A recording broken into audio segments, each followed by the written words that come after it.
in person, we will have closed captioning on all the screens here in the Sophie Moise room. There will be an opportunity to speak during the meeting for public comment virtually and in person. We ask that all speakers today speak slowly and clearly. This helps with the accuracy of the closed captioning. If you are on Microsoft Teams, if you would like to speak when discussion has been opened for public comment, we ask that you use the raise hand feature. This is a small hand button. If you are calling in on the phone, you need to hit *5 to raise your hand. Once called upon, you will need to hit *6 to unmute. If you have any questions, please find me during the meeting and let me know. Thank you. Right, thanks a lot, Christina. Okay, do we have any public comment on items not on the agenda? Anybody's welcome to speak on anything. Okay, then we will jump right to it. Our current claims list, claims received as of August 27th, 2024 through September 3rd, 2024 by the Commissioner's Office total $1,405,599.66. Well, today we only have one hearing. It's on the Creighton subdivision with 2 variances. Wow, this will be, I think, our second time hearing about this, and Tim Worley will present. Take it away, Tim.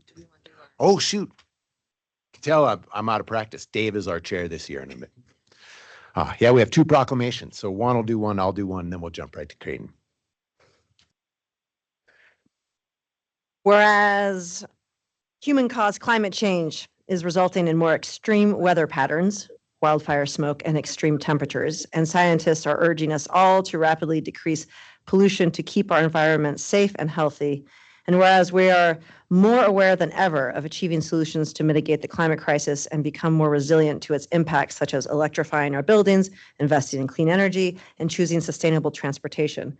And whereas Missoula County and the City of Missoula have committed to implementing the Climate Ready Missoula Plan to use 100% clean electricity in the urban area by 2030 and to a joint Electrify Missoula campaign in collaboration with Climate Smart Missoula.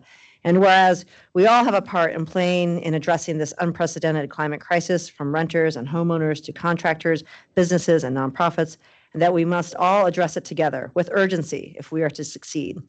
And whereas we know that it is not too late to act, that we can and must eliminate fossil fuel use in our transportation, buildings, operations, and lives, and that we can build a better future not based on the premise of sacrifice, but based on our ability to transform.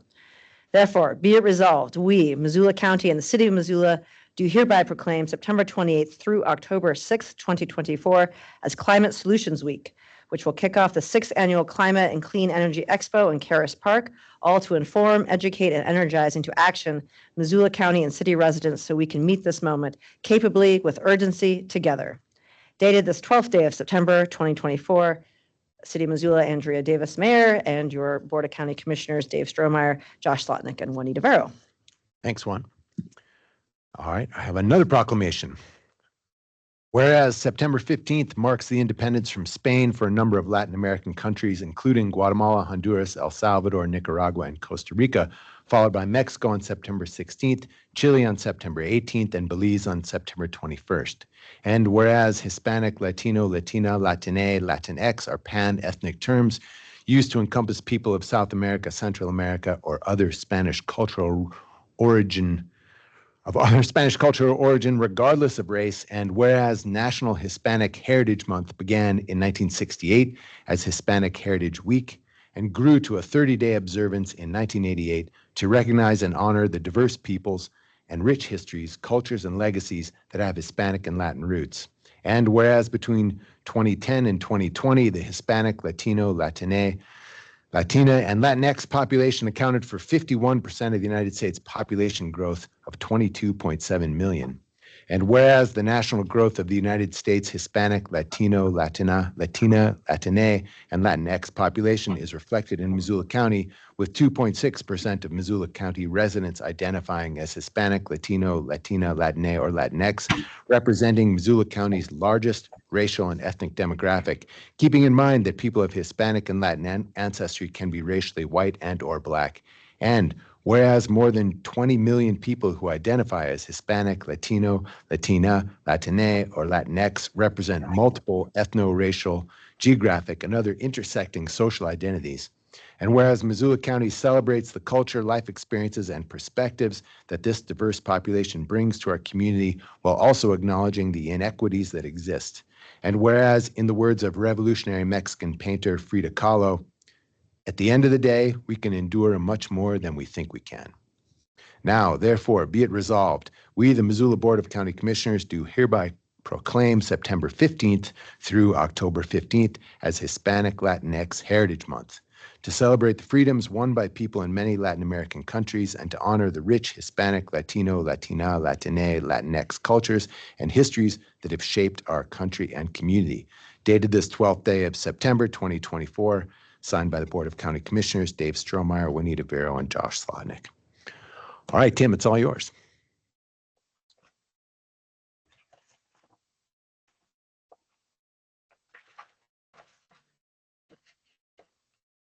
All right, for the record, Tim Worley with Planning, Development, and Sustainability, here to present Creighton Subdivision, which is a proposal from Creighton Appraisal PC, represented by Ken Jenkins of Montana Northwest, for 8 residential lots and 1 utility lot. Just a little bit of history here. This subdivision went to Planning Board and the Board of County Commissioners all the way back in the summer of 2022. And the record has been kept open to gather new information, and I'll detail that here shortly. The project is located near the curve in 3rd Street and Clements in Target Range Orchard Homes. This is zooming in a little bit, and you can see the 3 radio towers, which have since been removed from the property. Again, the proposals for 8 residential lots and 1 utility lot served by a single cul-de-sac road coming in from Clements.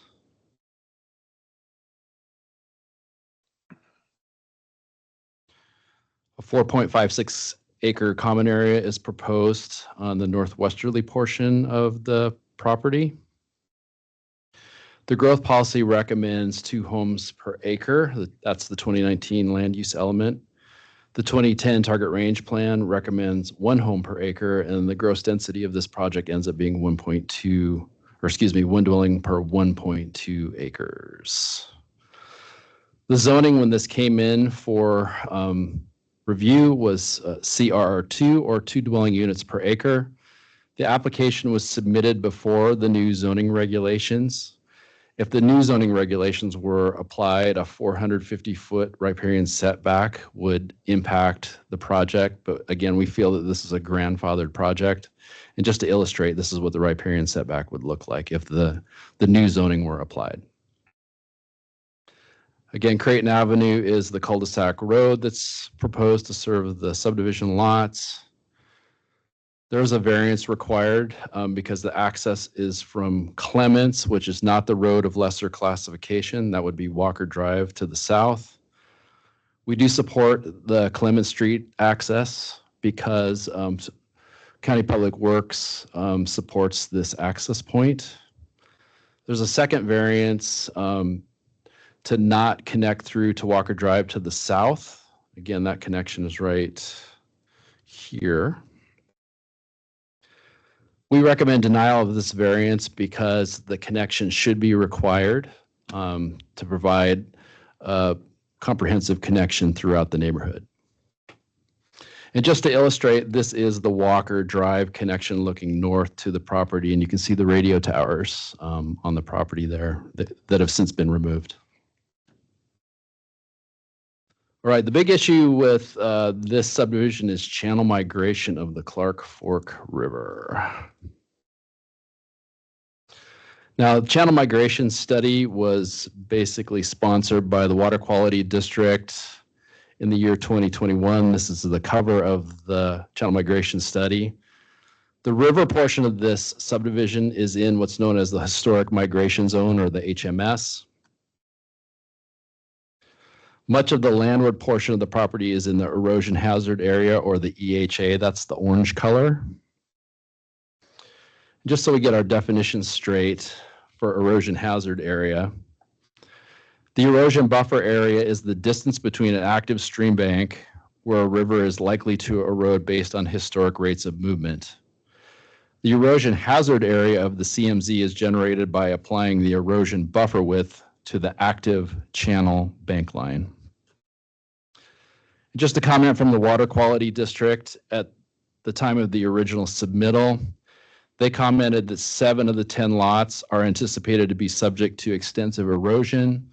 Some of the lots could be fully lost to channel migration, and I should note that lot 10 actually has been eliminated with this application. Some downstream examples of erosion particularly would include 719 Walker,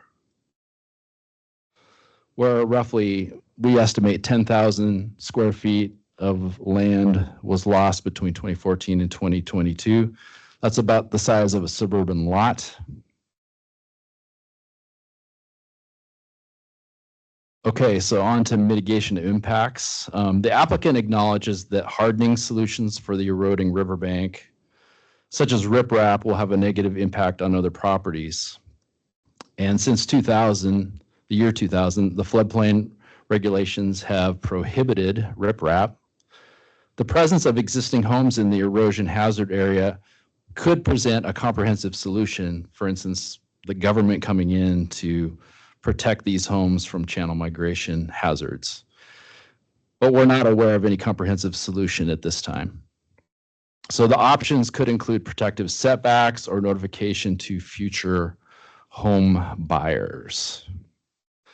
Commissioners, your state law obligation is to review for potentially significant adverse impacts on public health and safety, as well as the other review criteria. In this case, our conclusion was that the impacts haven't been mitigated, and our original recommendation in 2022 was for subdivision denial. The applicant requested the original hearing was for a 2-month delay, as time was needed to gather information about the specific erosion hazard on this property. So what you did is this is 2 years ago now, but you took public comment and you continued the hearing to October 6th of 2022. And beyond that, you continued it to December 2022 and then April of 2023. Finally, in June, you reviewed a completed geotechnical analysis produced by All West. And commissioners, at this time, you deemed this information to be relevant and credible information to include as part of the record, which is something with new information that's your state law obligation. So next steps from there, staff at Montana Northwest Company agreed to return to the public hearing process, including both planning board and the county commissioners, that's today obviously, with the geotechnical analysis, which can inform your decision about channel migration and its impact on the subdivision. In particular, can the erosion hazard area be reduced from 580 feet to 200 feet? That's a big question today. And I would encourage looking at the staff memo that we recently produced for updates, as well as the geotech documents themselves, including the All West geotech that was produced.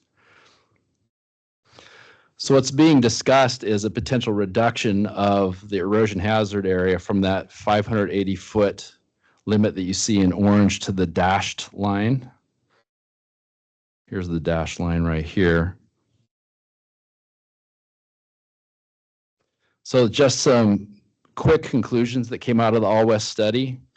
Mature terrace materials characterize the subdivision property.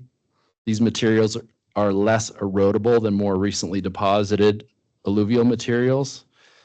Grantsdale soils on the property corroborate the mature terrace conclusion. And the mature terrace argues for a reduced erosion hazard area width down to that 200 feet. That's what All West would assert. So again, that's that dashed line that you see on the map. Right here. So zooming into the scale of the property itself, you can see the 580-foot boundary here being reduced to 200 feet here on the edge of, into the common area and into the edge of Lot 7. So staff concluded that an independent verification of the geotech was appropriate, and that is attached to our memo. that was produced by Tetra Tech. Matt Barnes was the engineer involved. He agreed with the alluvial terrace conclusion of the original geotech, but he did say that riverbank erodibility and channel hydraulics need to be considered. His conclusion was essentially lacking riverbank erodibility and channel hydraulics information. The conservative yet prudent approach is to retain the 580-foot erosion hazard area. So we would continue to recommend subdivision denial. And I'm going to just go through agency comment here briefly before I wrap up, starting with Water Quality District. This is recent comment from these departments and agencies. The Water Quality District agrees with Tetra Tech's conclusions that reducing the EHA buffer width is too risky. Health Department stated that sanitation review may continue without a new application. They did also note that shallow groundwater and channel migration present a development risk and uncertainty. And Public Works, as I noted before, supports the proposed access location off of Clements. Conservation District also commented and noted that even a 200-foot channel migration results in no riparian setback for Lot 7 and that this lot remains vulnerable to channel migration. So the public did comment on this subdivision, and some of these are updated comments. There was concern over the blind curve between 3rd and Clements, that in the winter in particular, cars tend to slide off the road and take out fences and end up in people's yards.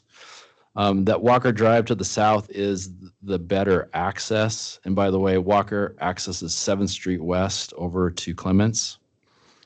And that the cul-de-sac being proposed might conflict with the Clements non-motorized path. Shallow groundwater potentially impacts crawl spaces. This subdivision will impact wildlife and the local bird population. And will herbicides be used on the common area, and will the public have access to that common area? So back to recommendations. Planning Board's recommendation was for subdivision denial.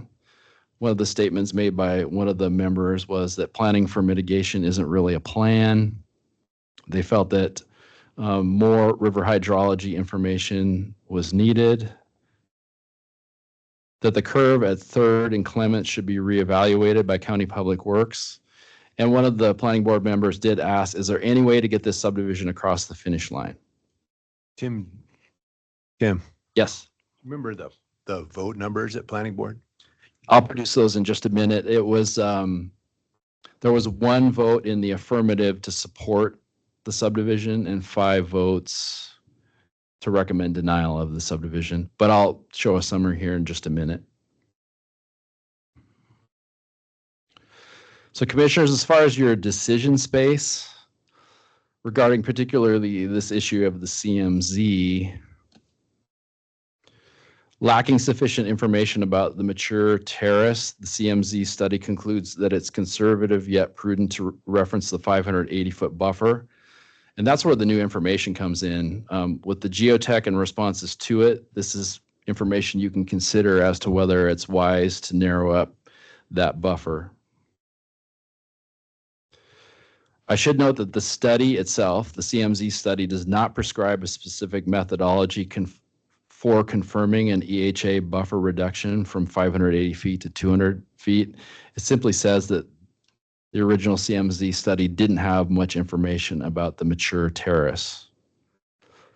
So, commissioners, our conclusion is that you have discretion based on the evidence presented as far as this issue of reducing the buffer width.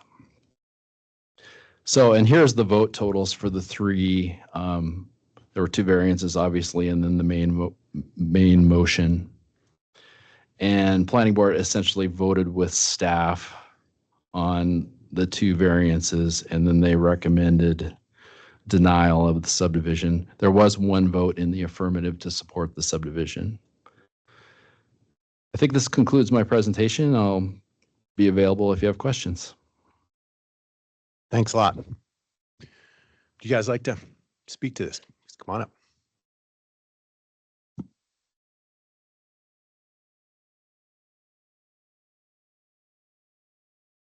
Brian Throckmorton with 406 Engineering. And then Ken will hop up when I'm done. I wanted to talk more on the CMZ, and then Ken can talk a little more on the generalities of the subdivision. I can share my screen.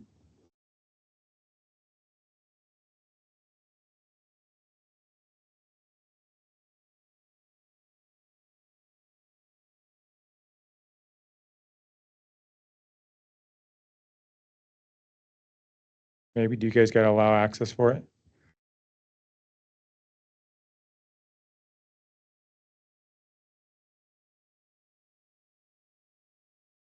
Brian?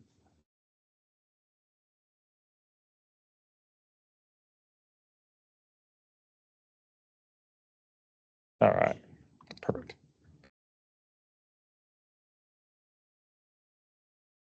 Okay, so wanted to go through, I guess, let's actually pop this up. This will be easier to see.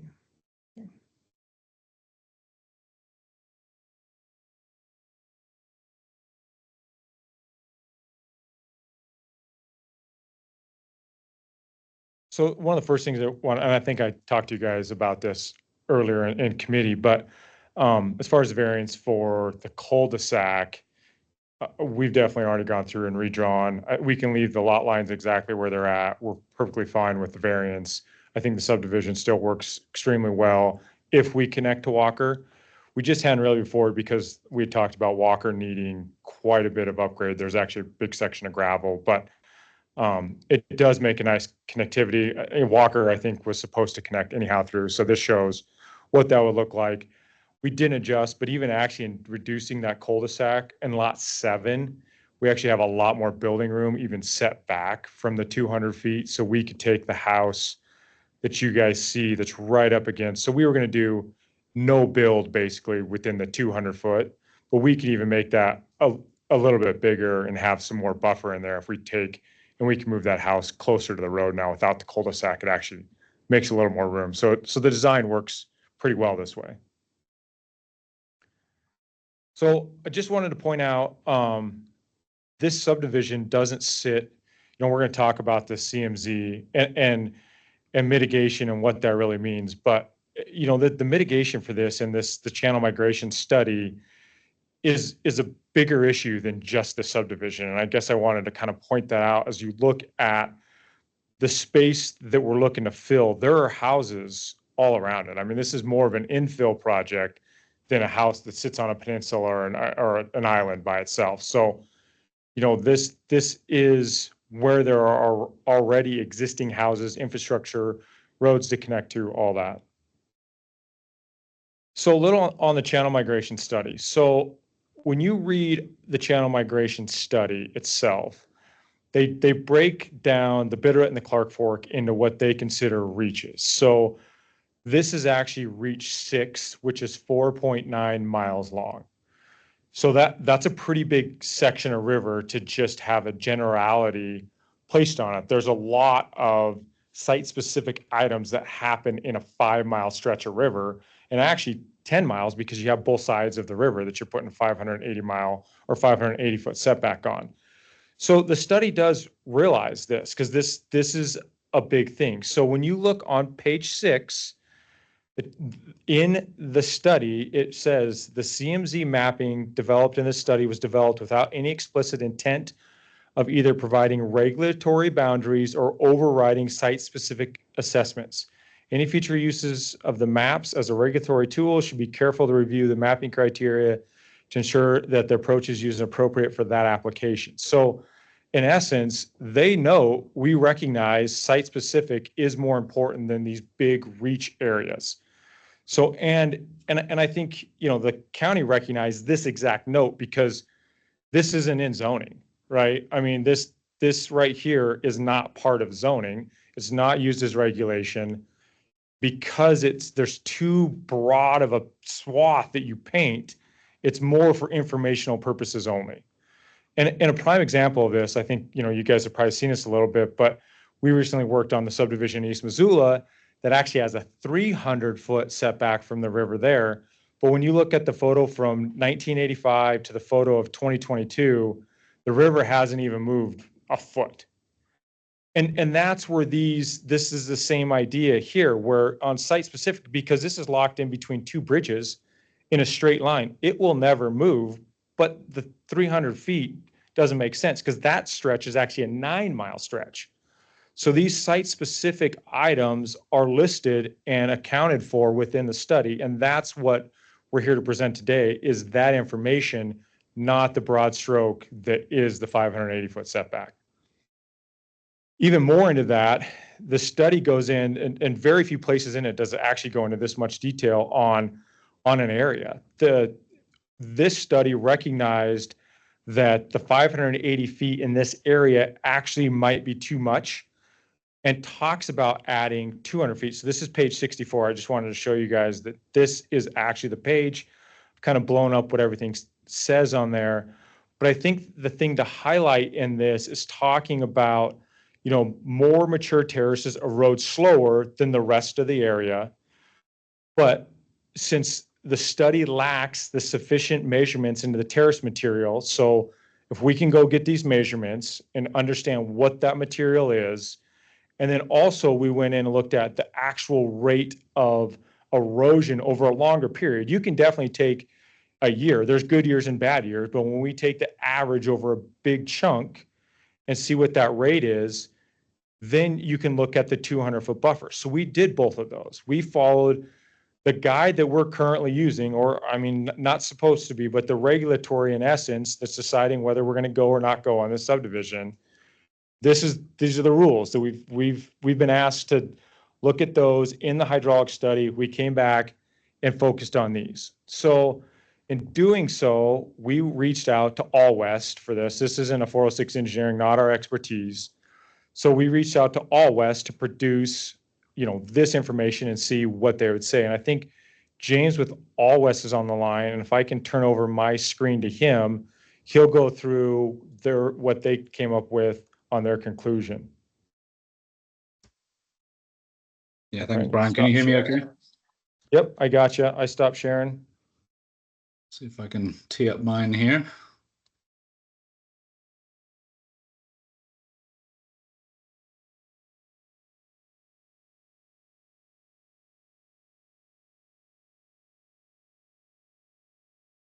Of course, it's not going to let me. Let's see. Let's present.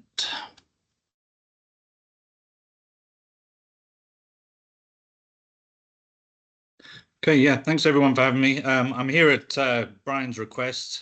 406 Engineering is our client. My name is James Thomason. I'm the CEO and principal engineer, geotechnical engineer over at All West. What I wanted to do briefly today, I don't think the nature of the deposits in the area of the evaluation are much in question at this point, but I wanted to get some slides in front of you that it does benefit you to get some eyeballs on the type of geology we're dealing with at the site. But also, I felt it wise to tell you a little bit about the CV of the gentleman who prepared this. Was Scott Marshall. He was the one who, if you care to reference the previous iteration of this presentation he gave, that was at the Consolidated Planning Board back on August 20th, 2024. I think about the 2-hour and 59-minute mark. He gives this similar presentation. I'm going to do my best to replicate that. But Scott's he's holding a 35-year plus resume on all things geology. When we have anything that is touches on the geomorphology, river mechanics and whatnot, he's my go-to guy. He's got vastly more experience than I have in that realm, and he is one of our key personnel for this. So that's why we got him out to the site. And I'll briefly move through this as to his findings.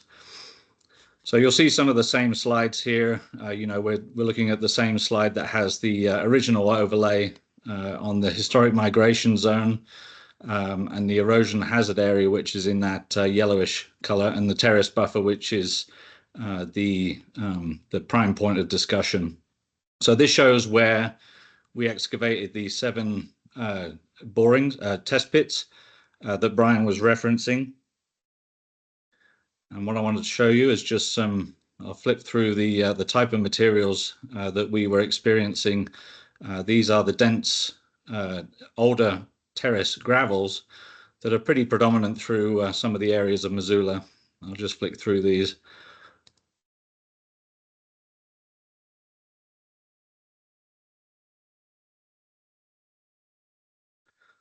So what the indications were, the older mature terrace deposits from the test pits. We also did nuclear densometer testing of the in situ soil in the test pits, indicating in situ compaction of around 80 to 85, which for newer deposits, you never really get that high. And some of the soils exhibited localized caliche deposits or cementing, and the side walls, pretty much held a vertical wall, which indicates the dense nature of the material. And the USDA NRCS mapping, which was actually in Tim's conclusions, was already corroborating the nature of the predominant soils below this site. So one of the things that Scott did a little differently was to go back a little further. I think the 2002 was the furthest back that we looked at for the river channel migration over that period, and compared it against the 2023.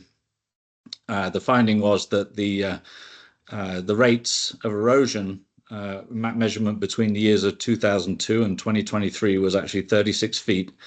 That's averaging out to a rate of 1.7 feet per year. Of course, that's not all happening, 1.7 feet year over year, but extrapolating that average rate would give us a 1.7 foot per year erosion rate over 100 years, which results in an estimated 170 feet of stream bank erosion, which is well under the requested 200 feet setback.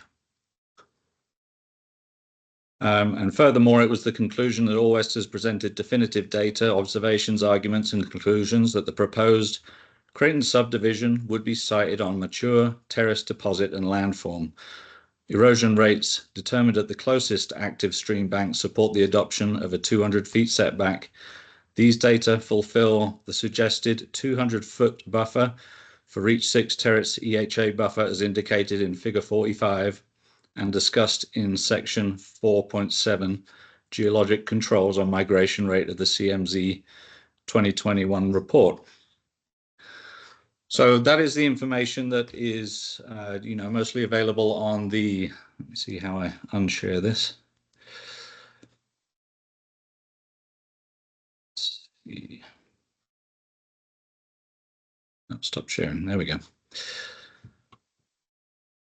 So as Tim alluded to, the data is available in the note, the memo. As are the review from Tetra Tech and the response, the rebuttal from All West. But as I said, I don't think the nature of the materials are much up for debate. I think that the reduction of the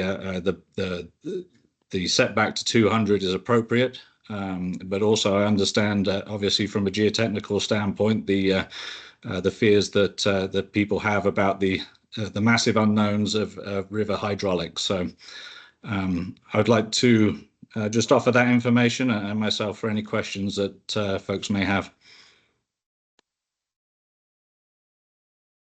Thanks, James. So going back to the slide. So, in reaching out to All West on this, we took the same hydraulic study that sets 580 feet, also outlines the use of the 200 feet, did a pretty extensive study, site-specific study, to come up and confirm which is already in the study, the 200 foot. So it's not like we just picked 200 feet out of, midair. That was something that is in the hydraulic study already that sets the 580 feet. So again, we're just, following through with the same study. Some other things to kind of look at that I wanted to share looking at this, Tim already showed what the effects of the subdivision is. I do think that, we could, if we needed to do even to have a bigger setback of 250 feet, maybe have some buffer when we rearrange things, we could definitely put a no build, an extra 50 feet if that makes anybody feel better. But I do feel pretty comfortable with the 200 feet. And here's another reason why. So I went back and pulled the old 1972 imagery. So if you look in Missoula, they have all the old imagery that goes back, and we can geolocate all that. So when you look at this photo behind is the 1972 image of that area. The blue line that I have highlighted is actually the 2019 active river channel that is in the CMZ study. So, and the red line, since it's kind of hard to see, it's a black and white photo, I followed with the red line is actually the 1972 riverbank, just so you guys can kind of see what that looks like in a little more broader terms. So from 1972 to 2019, the river at the very edge of the property moved 87 feet. So right in there, even looking back a much longer time frame, 30 more years than what All West did, we're right there about the same, about 1.7 feet a year. So, over this half of what the study says, a time period of 100 years is what the study has set, we're looking, we're pretty safe. We're like right there, what everything is confirmed. One thing I also want to point out, this darker black line right here is really interesting, because if you look at, even in 1972, this was the same way. When you look at the blue, you can see the light blue. This right here is actually the active river channel. This channel, as it goes up here, that is just dead ends. This is just dead water right here. Even in 1972 is exactly the same. So this channel really hardly has any water running down it most years. The big thing to point out with that is, since 1972, the riverbank has moved 12 feet, everything on the side of this black line. So most of the subdivision has had 12 feet of erosion in almost 50 years, which is a huge thing to look at, because the 580 feet is basing itself on thinking this is an active river channel when it's not. So again, the 200 foot based on those numbers seems really conservative actually at that point for the majority of the subdivision. Kind of the last thing to look at, and this shows a big general picture of what the channel migration study would touch on for the whole neighborhood. So currently there's 12 existing homes closer than 200 feet to the river. There's 39 total homes within the 580 feet. We did talk earlier, and we agree with Tim, the one thing you can't do is hard rock one house, because what it does is it actually erodes your neighbor's property faster. So if we're gonna not let houses go into the river, this has to be mitigation for the entire area, because if we leave it to individual homeowners, some people are gonna have the money, some are not. The ones that have the money all of a sudden become a peninsula and their neighbors get washed away. And in all honesty, we can't have it. But one thing that we would be willing to do, or the Creightons are willing to do, is to at least deny any RSIDs. So put on the plat that they wouldn't protest any RSIDs to help fund anything that went on in the area. So since the subdivision is in that neighborhood, if money needs to be raised, there's additional money there through them to help with that. But I mean, this does show, that is one reason why it'd be pretty easy, in all honesty, for the Creightons to not have the river washed. They only have a little section that even erodes. I showed you the active channel. So if we went out and put root balls, if we stabilized that portion of the river, that actually would be pretty fine, because I showed where the active channel really isn't washing away. But we recognize we don't want to affect the neighbors downstream. So it has to be an all or none type mentality in this. So I think now I'll stop sharing. If you guys have questions, I'll be happy to answer them either now or after Ken talks, but kind of up to you guys. We'll just bring Ken up and we'll keep going. Okay. Thanks. Yep. Thanks, Brian.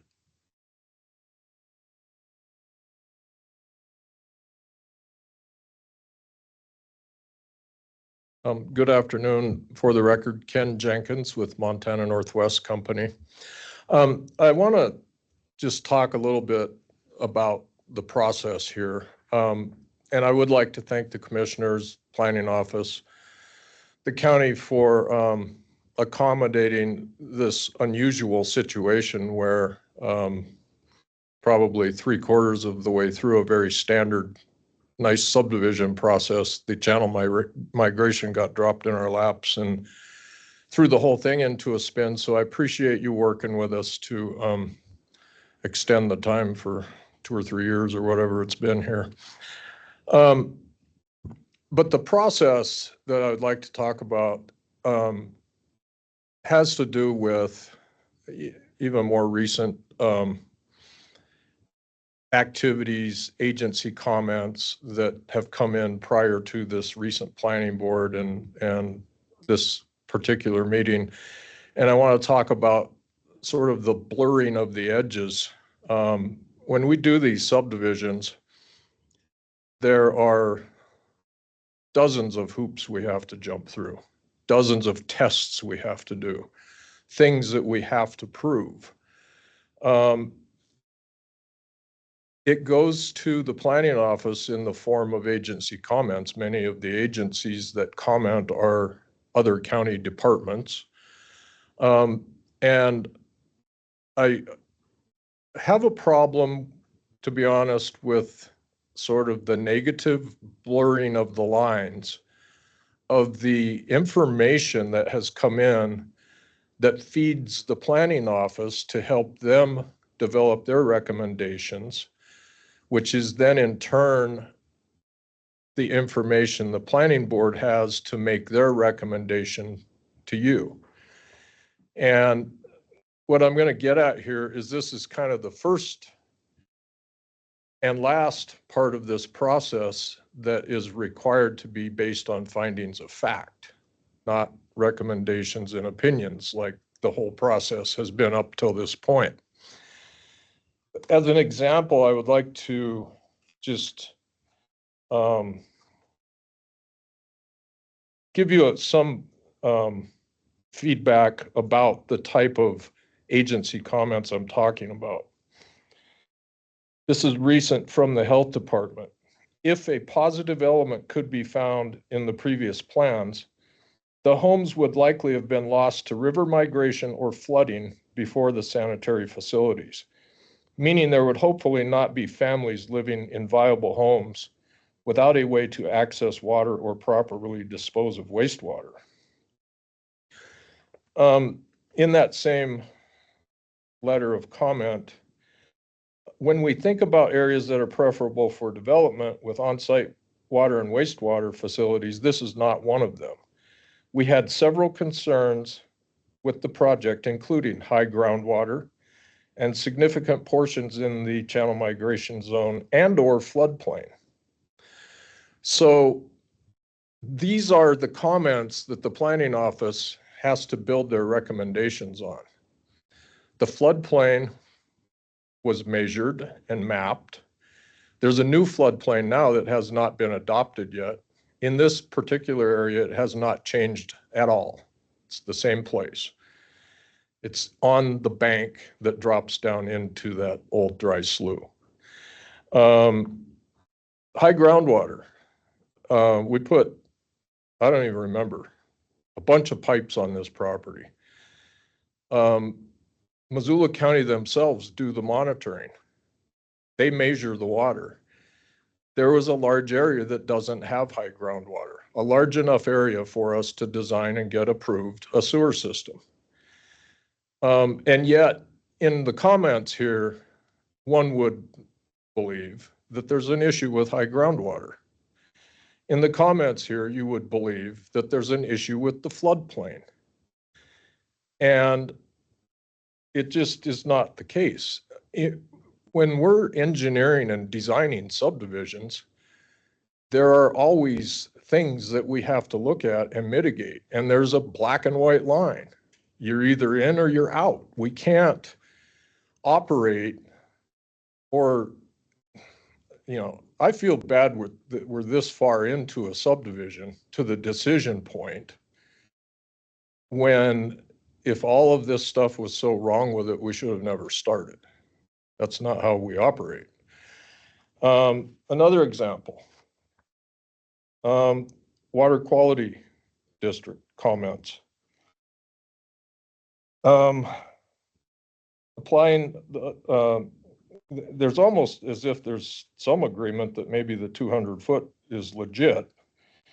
Applying the 200-foot buffer as recommended in the All West report would result in a 0-foot riparian setback for home site planned on lot 7. Once the Clark Fork River channel migrates as predicted. So we already have a 65-foot riparian buffer up against the channel. That house right now, the way it's drafted, would sit 225 feet from the river. And it's just an illustration. That doesn't mean that's where the house has to go. We can move it further away, certainly.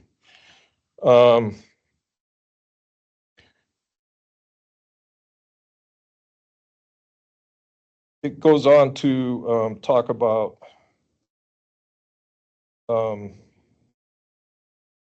how the proposed homes can meet the current riparian resource protection zoning.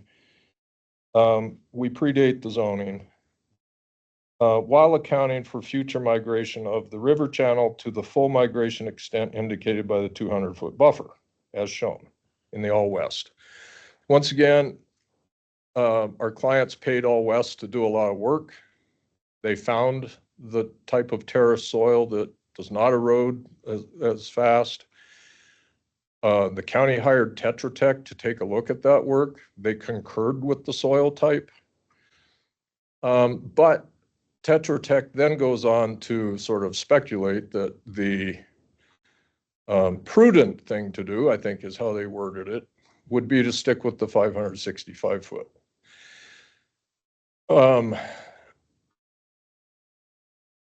The prudent thing to do might be to never approve a subdivision in the Missoula Valley again, because what about the next ice age? What about the next glacial Lake Missoula? I mean, we cannot design subdivisions to comply forever in geologic time.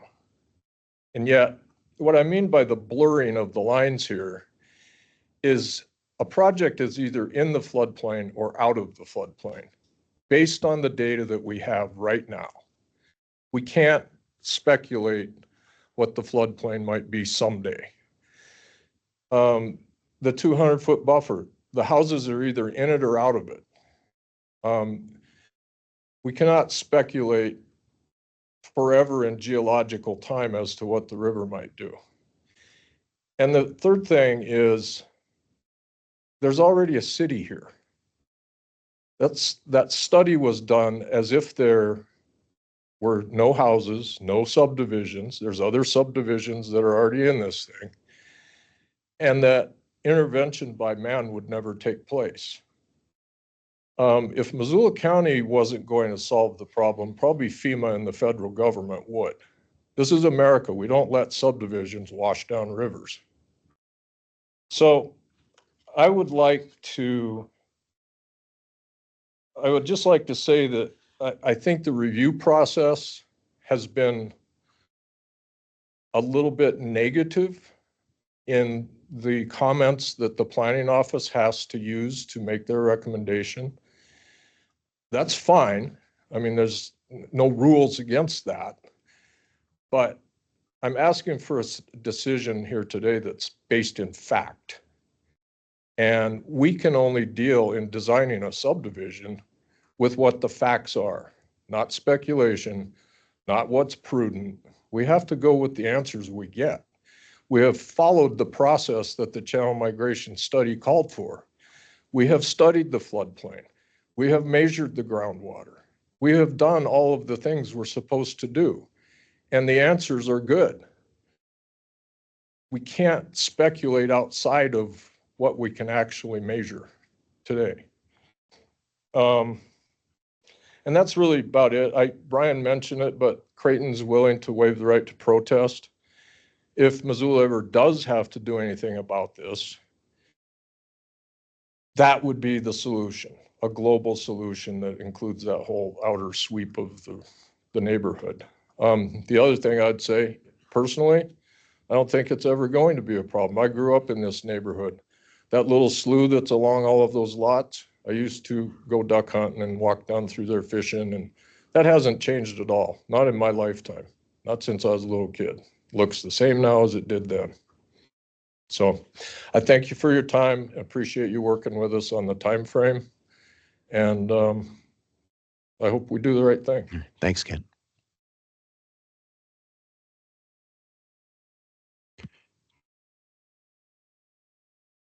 Tim, we have Tetra Tech. I just ask questions of you on Tetra Tech. I don't think we have Tetra Tech. They could be on by 3:00. Matt Barnes from Tetra Tech. I didn't see him on in my most recent perusal here, but you could just ask me questions in the meantime. Sure. Do you have any questions, Juan, before I jump in? Go ahead and I'll interrupt. Okay, great. So if I understand it right, All West and Tetra Tech are in agreement that the soils in question are not highly erodible. They're different than the soils along the bank. They're mature. Right? Where do these two geotech firms diverge?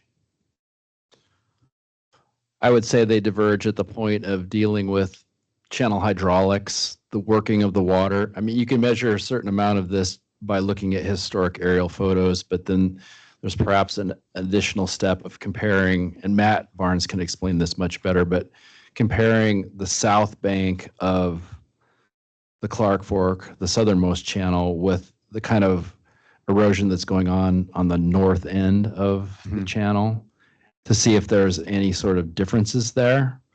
But it's basically sort of a channel, hydraulics, erosion, engineering sort of thing that he thinks might enhance what we already know. You said he could be on at 3:00, or is that a sure? Yeah.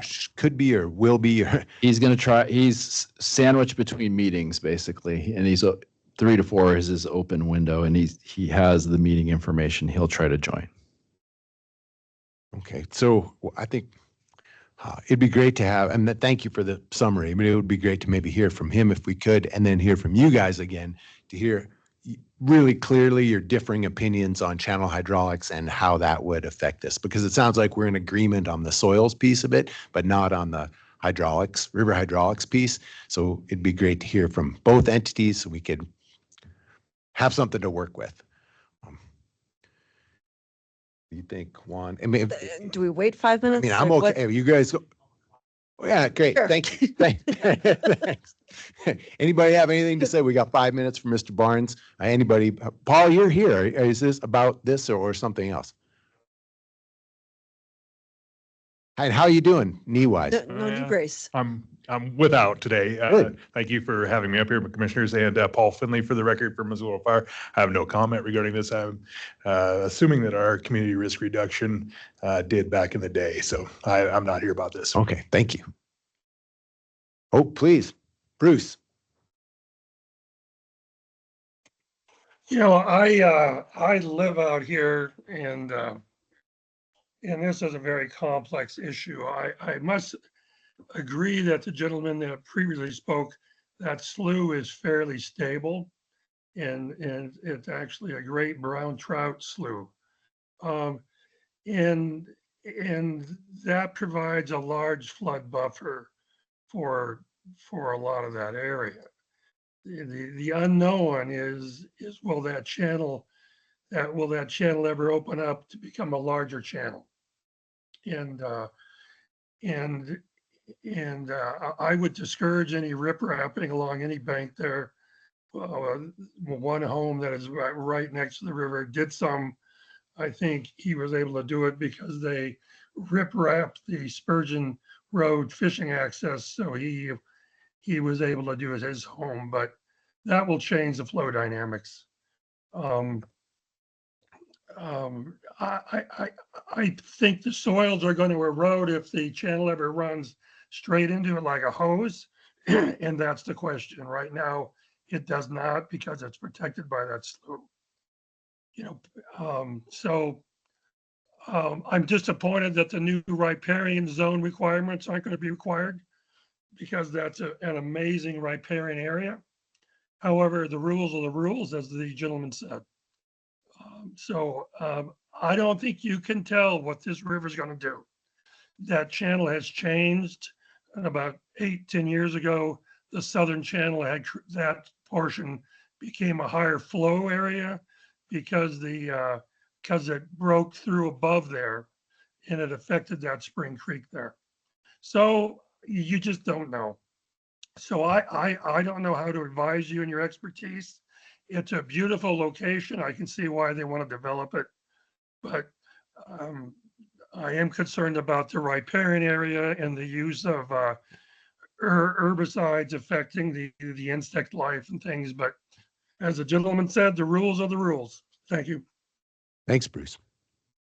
I have a question for Bruce, just for clarification. I don't know if Bruce, can you hear me? Yes, I can. Where did you say that it broke through to enter into that southern channel or into the slough? You said north or Yeah, so north of it from the east? just below Tower Street. So that whole back channel used to be a spring creek, and it never went dry because of the springs there. Sometime about 8 or 10 years ago, with very high water, it broke through between Tower Street and that curve, and I can't tell you exactly where, but because of that, it flows constantly, and the flow in that south channel has increased dramatically because of that. Okay. I think still the majority of the flow is in the north channel, but that river changes dramatically depending upon whatever high water occurs. And there's also a dike on Third Avenue that it's not talked about much.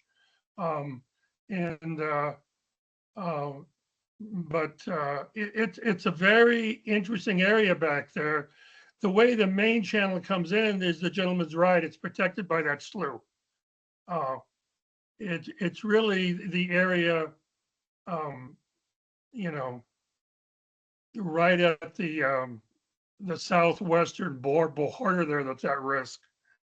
And there's also a constant beaver dam there where that slough is that makes that slough too.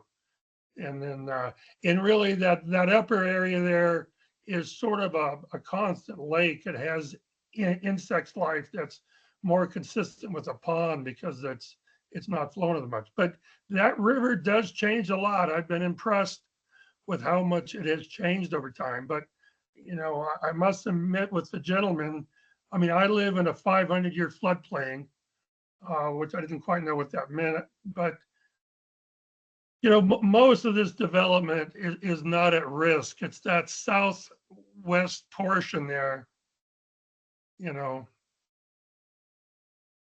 And actually, most of it's unclear to me from this map. Is it just the green dots? It's just the green dots. That's Bruce, Brian's Yeah, going to share his screen so you can take a look. Yeah, it's been hard for me to see the maps on the if you could share that screen again. Yep, he's doing it right now. Yep, give me 1 second. I mean, my big concern is effect on the insect life and stuff. But if you show me the picture you just had there, no, show me the picture you just had. So this is this is against the. If you go that would have back been to the one you Tim's. had before. I think that was. That one?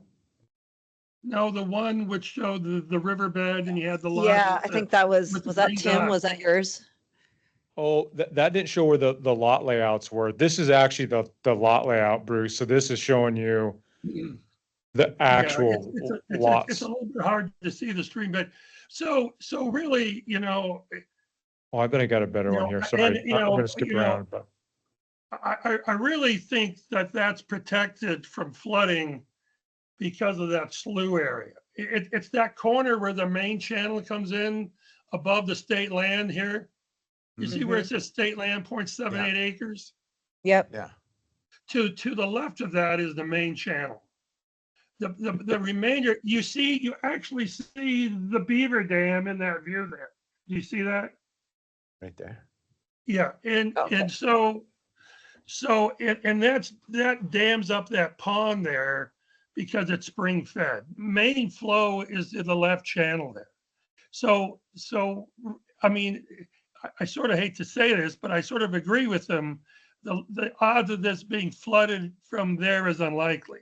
It's more at risk of being flooded from Third Avenue, from Tower Street running down Third Avenue during a flood. I mean, that's my lowly opinion. I live on Spurgeon Court. Creighton actually used to be my neighbor. And that whole Kelly Island area has a huge reservoir to buffer. It all has to do with this jet of water coming down from the main channel there. And perhaps the gentleman who spoke about flooding at Hunt's Duck there can speak on it too. Does that make sense? But I will say that that green tree area there with that back slough is a very sensitive riparian area. And I appreciate the fact that they're not going to build on it. Anyway. And that's that active channel. You know, I showed the 12-foot. That's exactly what Bruce is talking about. Yeah. So anyway, I'm sorry.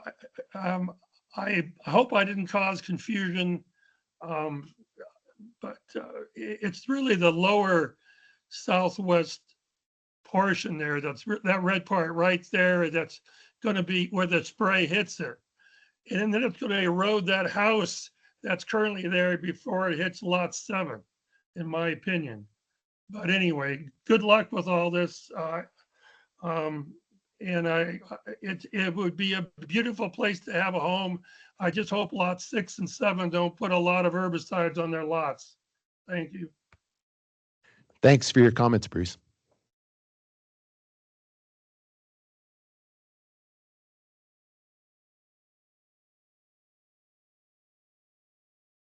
Want to wait a little longer? Did Tetra Tech arrive? No sign of Matt Barnes from Tetra Tech yet. And maybe on Tuesday, was there discussion about something further to the west where this remnants of the southern channel we can see where it used to be at one time? Well, and I can show my screen again and try to explain what I understand of what's going on. I think the area of concern is right here. Now, I think what Oh, I Mr. said west, I meant east. I'm sorry, but Yeah, go, what keep Mr. going. Bowen was talking about is as this channel comes from the north, that's where the major erosion currently is happening. Like we've had Issues with real issues right here. There's a well casing out in the middle of the river here somewhere. Well, it might have been removed by now, but that's where you can see the significant erosion. But that is I think it's fair to make the distinction between what's going on here. It does touch a small part of the Creighton holdings, but I guess the question is whether an avulsion event could change the dynamic in this slough area here. And I don't know the answer to that. There is some degree of, I don't know if speculation is the right word, but trying to guess what could happen. And maybe I think I was zooming out even further and then looking to the east by Tower, maybe not quite. Yeah, this area. In fact, right there, you see the Third Avenue dike there.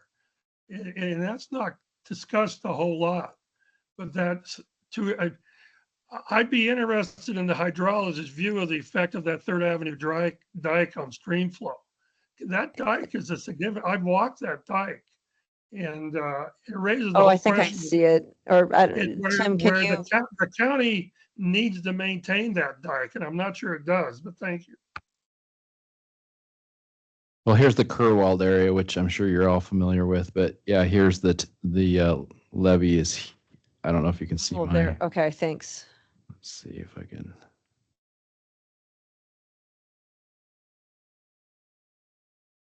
Yeah, it's right here.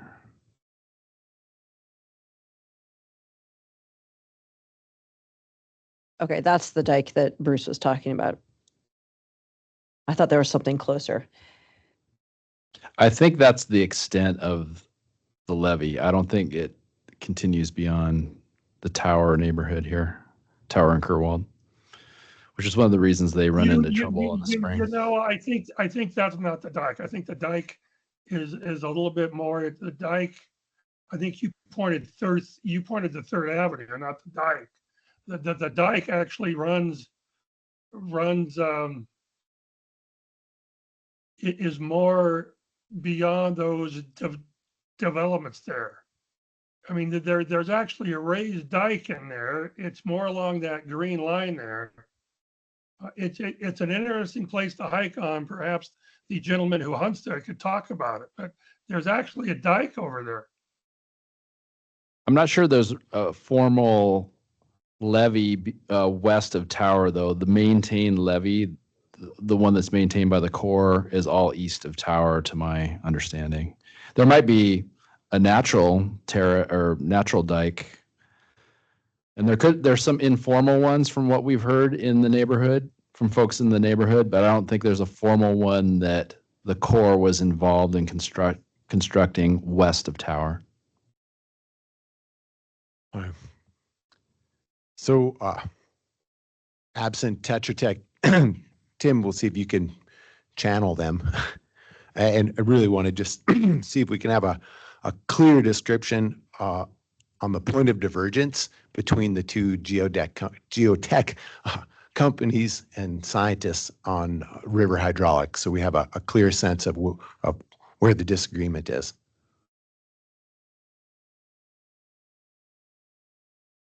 Yeah, they don't appear to be yet, from what I can tell. Do you mind trying to summarize their position on river hydraulics? I can do my best. Let's see. It might be helpful actually to reference their analysis. Great. It's part of, let's see, Matt Heimel did comment on the levee issue. This may not be relevant, but the U.S. Army Corps of Engineers levee ends by Stone Street, and the levee on Nancy Lou Drive immediately east of Tower is an old unofficial levee. You mind going back? So I need a visual reference to understand what Matt just said. If you could go back to where that showed Stone Street. Since Matt's on, maybe he could share his screen. Yeah. Matt, would you be willing to do that? Hi, yes, I just need to get my screen up in the right place. But okay, but doesn't it show this?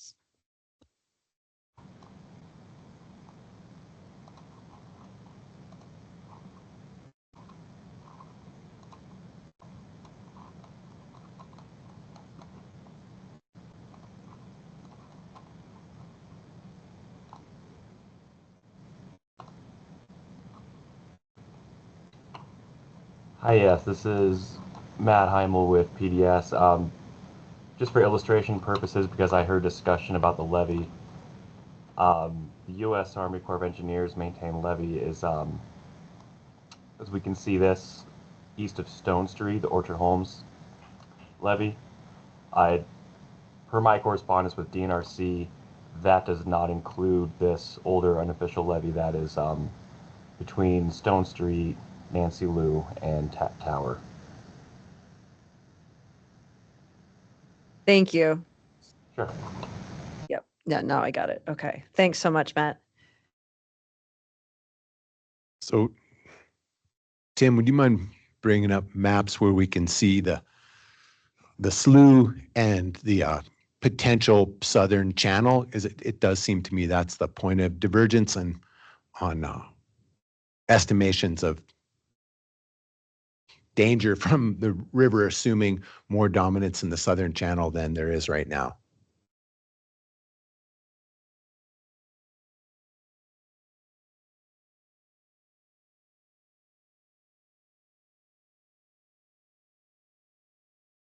So I've outlined the larger of the parcels involved in the subdivision. But here's the channel I think that's doing most of the erosive work right here. And then the slough is kind of back in here. Correct me if I'm wrong, Brian and Ken. That's where it's kind of slack water, and Mr. Bolin is saying that theoretically could be more protective. And I have a section I can read from Matt's analysis, Tetra Tech's analysis. Tetra Tech reviewed the documents provided by Missoula County and the applicable background information referenced in them. No independent analysis or calculations were completed other than a measurement of riverbank erosion at the site that occurred between 2019 and 2021 aerial imagery on the property. Based on our review, the methodologies and technical work are valid for both the CMZ 2021 report and the All West consultation. However, the All West consultation only evaluated the existing on-site materials. It did not incorporate two potentially key factors that could both be evaluated to determine if the 200-foot buffer is appropriate. These two factors, which are both mentioned in the CMZ 2021 report, are the first one, if the on-site materials differ from those present on the North Riverbank where migration rates are higher. If the South Riverbank on-site materials are generally larger than those found on the North Riverbank, they may be found more resistant to erosion or vice versa. 2, the potential for the South Channel to become the dominant Clark Fork River channel, thereby increasing the migration rates that were measured in the CMZ 2021 report.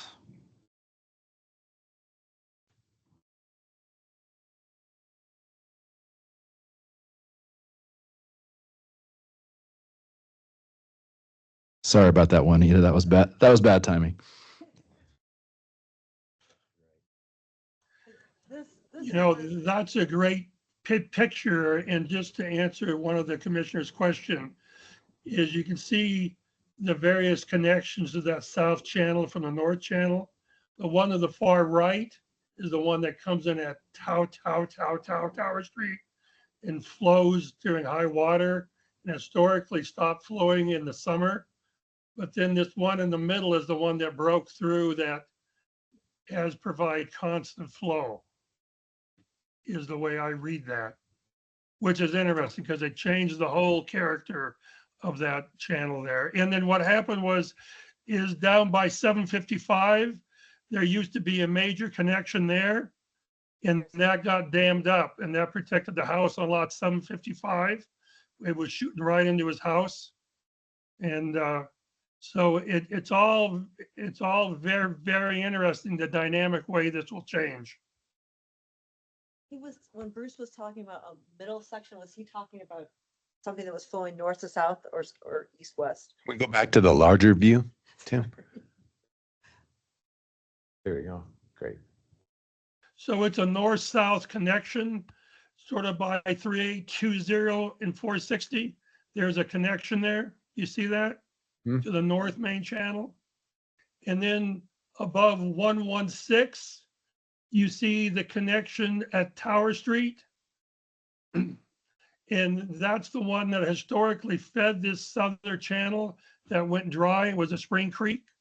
And then about 10 years ago, north of 460, that broke through and provide more of a constant flow all year long. And what happened that same time is that major connection at lot 455 is now dry. And that was the major flow to the south channel. So these are the dynamic changes that occur. It's fascinating to watch as you hike in there. I see 460, but I can't find 455.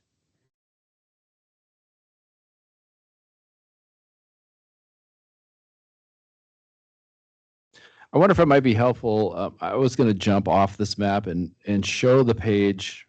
I think we've all referenced it from the Channel Migration Zone study that shows a potential avulsion path. I mean, it shows everything that we've talked about today pretty much, but I think it might illustrate some of the Yeah, things please do. that we're talking about. It took me a while to get there. There we go. I think one thing to point out, the 200-foot buffer is off of the inactive channel. So it's not like the 200-foot buffer and the 580 already takes into account that channel someday becoming active. So even that 200-foot is off of that inactive channel, not the active channel currently.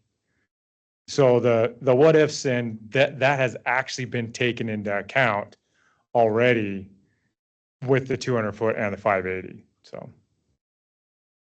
So if that southern channel that's a slough right now becomes active, we would expect to see more erosive activity than there is right now, because right now it's more like a pond. Yeah, there's 12 feet in 47 years. Yeah, of course. Right. And it'll probably be similar to where the active channel is, which is 87 feet in 47 years, or about right what we've seen on average, which corroborates the 200 feet. So, yeah, but the buffer is already there in case that becomes the active channel. Okay. So, and Matt certainly could speak to this better than I could, but the subdivision is right. I'm not sure if you can see my cursor, but it's right here. This is 3rd and Clements right over in here. So that's where the subdivision is. One of the concerns is that an avulsion path that could be taken, and yes, there's a certain amount of speculation here, but upstream, this could activate the southernmost channel right here. If you get a cutoff in here, and you just get more river action on that southern channel.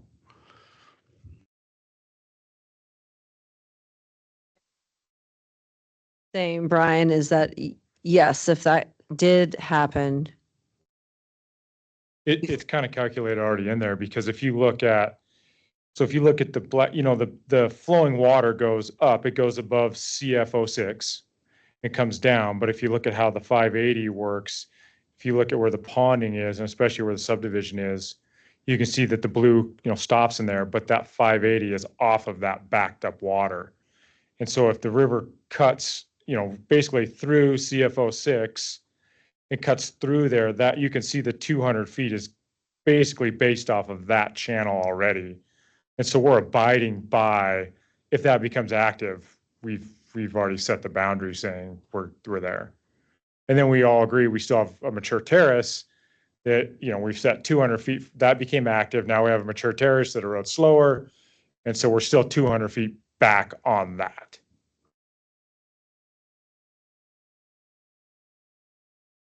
And again, that's where this study, I think they took that into account, the maybes, the what ifs, this is the overriding experts wrote this. I don't think we're disagreeing with that. I don't think Tetra Tech's going to come on and say, we're more of an expert than this study, so don't listen to the study. And in this study, they say the 200 foot's good if we're in a mature terrace and we look at erosion rates. So, that's where we've kind of came in, is Tetra Tech's got a lot of what ifs, but we just want to follow what I think we've all agreed is the experts, which is this study. And that's what we're looking at. So. Hi, folks. This is Matt Barnes here from Tetra Tech. I just hopped on trying to squeeze in between a couple other meetings, and I could lend my piece, I guess, if folks are interested, or just listen to if folks. Now, Matt, that would be great. Or our summary up to this point is that All West and Tetra Tech are in agreement on the soils and their relative potential for erosion. There's a point of diversion in terms of not necessarily agreement between the two geotech firms on the potential for the southern channel to become live again and what that would actually mean for the subdivision. So if you could speak to that second piece, that would be great. Yeah, and to just so folks are aware, like, I am not a geotechnical engineer. We have those folks, and you're exactly right. The All West information that Marco Fellon and I just to familiarize myself looked totally solid. Mature terrace, you bet. But Whoever was speaking about the CMZ study is absolutely correct that Karen Boyd and Tony Thatcher are the recognized experts for channel migration zone mapping. And I personally have worked with Karen often and spoke about her study as we reviewed this information. And I guess it boils down like, Karen's presentation of the potential for a 200-foot buffer was kind of just presented as and I'm trying to paraphrase her message, to put things in context, because channel migration zone mapping is complex and, it's not perfect. And so having some, I think, understanding of the limitations and potentials is helpful. It's not a regulatory document. It's not, she didn't, the CMZ report did not present like, okay, if you go, it wasn't a linear like requirement, right? Like if you go do test pitting, then you should use the 200-foot buffer. That wasn't how it was phrased. There's a couple factors here in the report. I think maybe even on this page that's pulled up here on the screen, she talked about that they didn't have a great data set relative to that terrace to, justify in their report using a different buffer. But they did present, what that could look like based on the data they had, even though it was insufficient to, show a different erosion hazard area.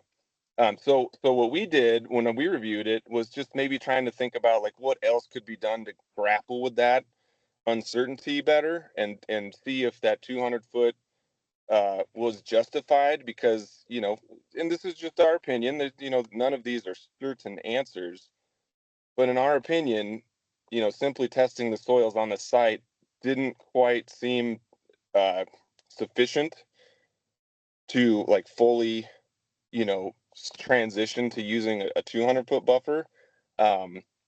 But,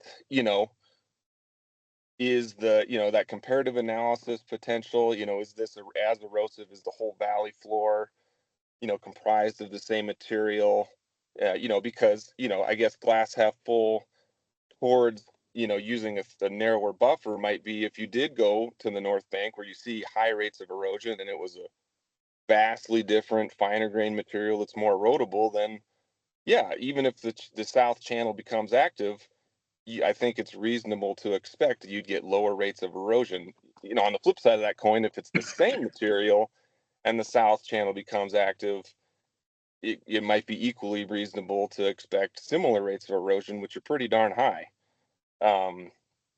And then, and I think everyone probably has understood from just the quick conversation I heard there that the potential for that, recapturing of the South Channel is always going to be really hard to quantify, nigh impossible.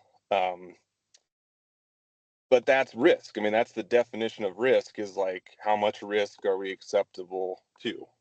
And so that's all we were trying to describe is, that was our opinion that, not many recommendations on decisions, but, we, and speaking, I personally with Karen, felt like if the 200-foot would have been justifiable, they would have used it based on the data they had. It just didn't quite get there based on the data set that was available. And we agreed with that. And when you're saying the data set, you mean the soil tests? All of it. So the data set that was utilized to, compile the CMZ, the map that's here on the screen. And then the soil tests certainly are, like Karen didn't have that.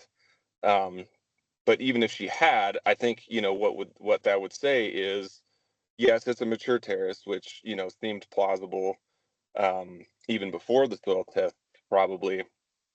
But the other piece of that is that they didn't have enough erosion measurements into that terrace to really, commit to even the 200-foot buffer. What she did in the report was just to present that context. Like, we don't have enough data to really utilize this in our results, but based on the data we do have, here's kind of what it looks like. Hopefully that makes sense, I guess, of what I'm trying to describe. So in a more perfect world, what could you describe the data set you would have?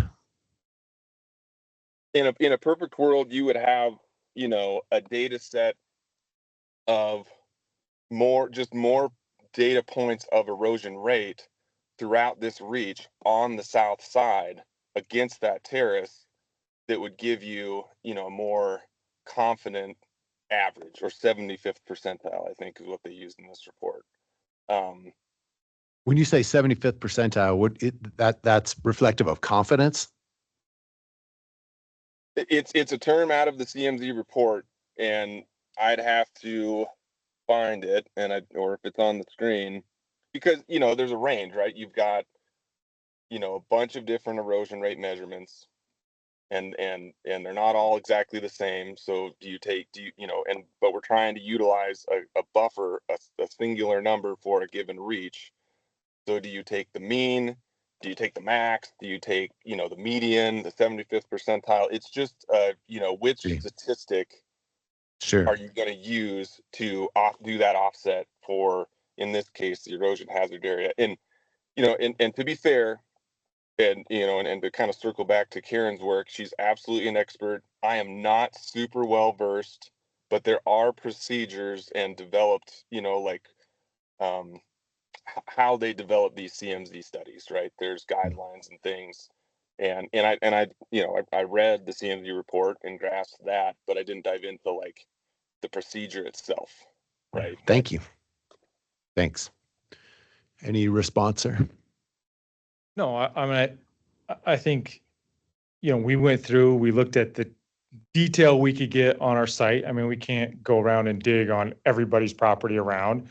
I think some of that's kind of like saying, I need to find a watermelon. So I have to go over and make sure that compare my watermelon to a cantaloupe to know I have a watermelon. We have a scientist that says we have a mature terrace, material's good. We've looked at, you know, I went back to the 47 years ago, compared what the rate is. It seems to match what the mature terrace is. So, you know, there's that aspect of things that we can go dig test pits all over, but again, that's doing reach study data. We're trying to do site-specific data, and I think that's what we're honing into and wanted to hone into, and I feel like we did that from our standpoint. So, to my mind, for us, this comes down to a question of risk, and I appreciate you guys all recognize that. It is hard to add up that entities that do not have a stake in the specifics of this, the water quality district, the conservation district, advised not taking the risk. And the folks that do have a stake in it advise taking the risk. And that's just a reality of the situation, I know, but I want to say it out loud. Yeah. And I get it. If you're, you know, the conservation district, it's easy just to say, no, go 580. 580 is like we're 100%. It's easy. Yeah. Yeah. They haven't invested hundreds of thousands of dollars. Yeah. So, yeah, I mean, to me, if I'm really looking at this, I think the fact that we have to do something as a whole in this area, again, you have lots of homes closer, quite a bit closer. And it has to be done in a reach section. We can't just, like we said, we know we can mitigate. We only have, like Bruce said, this little tiny chunk. It's like 50 feet of river that's actually eroding. We could go hard rock that, or not hard rock, but even put root balls, you know, maintain, but it affects the neighbor, and we don't want to do that. So this has to be done. And you guys don't want houses washing away in the river. Like, that is not going to happen. So how do we do this as a group and a community? The Creightons are willing, or who's ever going to move in there, you know, to help out with this. So that's part of the risk that I think you guys need to analyze is we do need to do something. Or if you believe it's not needed, then this should be fine too. But if you do believe that the risk is high, then something needs to be happening in the area. I think we're set back far enough. That's the mitigation we took, is saying we've done all the analysis.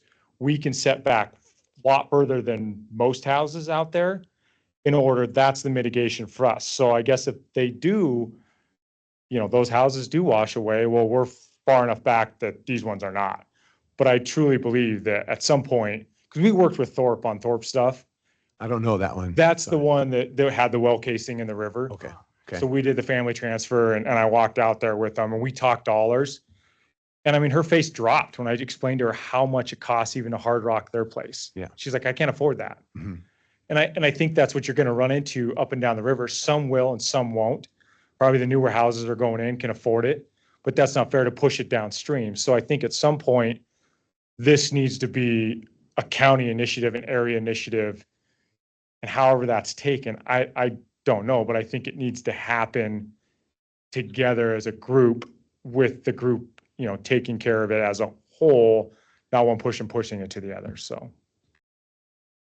Yeah, and you know, just speaking as one person right now, I have no idea what the appetite is for a reach scale intervention to harden the banks. It does seem kind of culturally in our approach to rivers at this moment, people seem to be leaning more into let's let the floodplain area be the floodplain rather than do what we would have done maybe 50, 60 years ago, where we'll channelize that bugger, we'll protect the homes, and we'll push the water downstream, and hopefully there's no houses down there, there's open space or something. It does feel that way as someone who's not a river scientist, that we're more concerned about active riparian floodplain areas than we are about doing the really kind of dollar-intensive protection that we used to do. Yeah, I think you would have more flack for having a house in the middle of the river. I think that does more harm to, I mean, my dad and brother are fishing guides. I love the river. Like I'm on it all the time. If we have garbage in houses in the middle of the river constantly falling, you know, if you have 30 of them over the next 100 years, every 3 years we have a house go down the river. Oh, it's terrible. That's not going to fly. No way. And I think part of the push there would be, well, don't let them build there.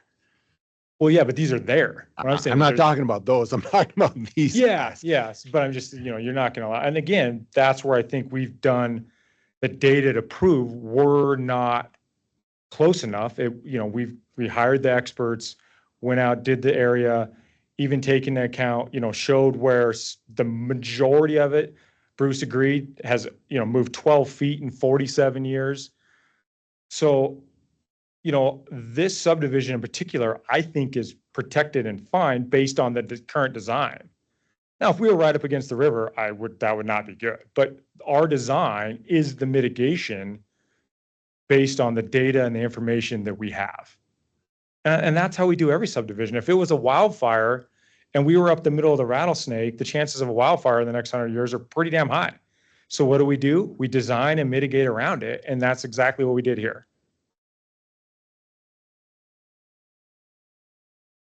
And then there's no way that the Creightons would be amenable to just doing the development outside. I mean, how can we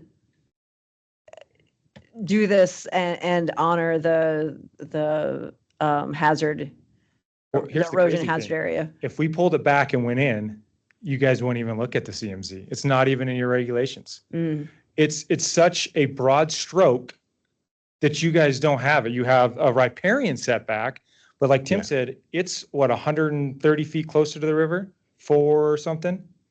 450. 450. So we could be, if we pulled this out and we went back in, we wouldn't even talk about the channel migration study because you guys didn't believe in it enough to put it in your regulations, but we're having to talk about it now.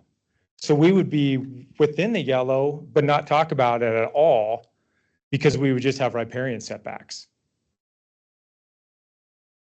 I think I missed something. Is that accurate? We didn't believe in the CMZ? I think the county would say that this is best available information. It's not perfect. Obviously, we've had a couple studies that have followed this that maybe drill down a little bit more. If a subdivision came back through, I can't imagine why we wouldn't look at the CMZ study again. Juanita, I think that's what you're getting at, is there a possibility of doing a subdivision outside of the 580? I think if there is a subdivision on this property, we would look at the CMZ. It's not regulatory, though. I mean, it doesn't prescribe any sort of particular regulatory path, but it's helpful information on public health and safety. It's the best information we have in this, since you talk about site specific in this area. Right. But if we were to go get a building permit, we wouldn't look at this. We could go build apartments out there within the yellow. It would only be in subdivision Right, that's correct. because it's not zoning. There's no regulation. It's not regulatory.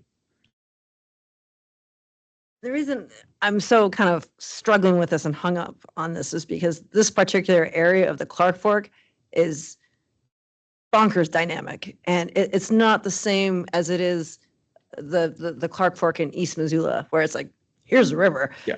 This place, I mean, you zoom out and you look at it, it's just this tangled knot of river arteries. I don't know what the proper term is, I'm sorry. And it makes it hard to approve something that is going to cost. I mean, Strohmeyer talks about this, the socialization of mitigation and addressing hazards. And I'm looking at what we're doing at Kerwald, and how are those homes there? And now we're trying to figure out how we can find money to address that. And so I don't want to put ourselves in that position. But I also hear you saying, this isn't that bad. We have a mature terrace, and we're already acknowledging the southern boundary, and we're 200 feet beyond that. So we're okay.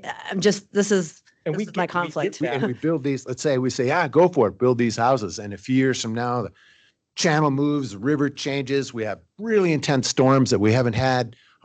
And we're like, oh no, now we're going to need tens of millions of dollars to protect these houses. When maybe, and people would say, well, why in the heck did you let those houses be there anyway? Well, you can say the best information we had at the time, according to the study, we're looking at this 200-foot buffer, right? I mean, you're using 580. So this is the hard thing, is the 580 comes from a study that you guys are like, yes. So we go, okay, well, the 200-foot is in the same study that you're saying yes to. We just need to find this information, and then 200-foot seems good. So same study that you're saying yes to, we go and find the information, go prove over a 47-year period that that's about exactly where we need to be.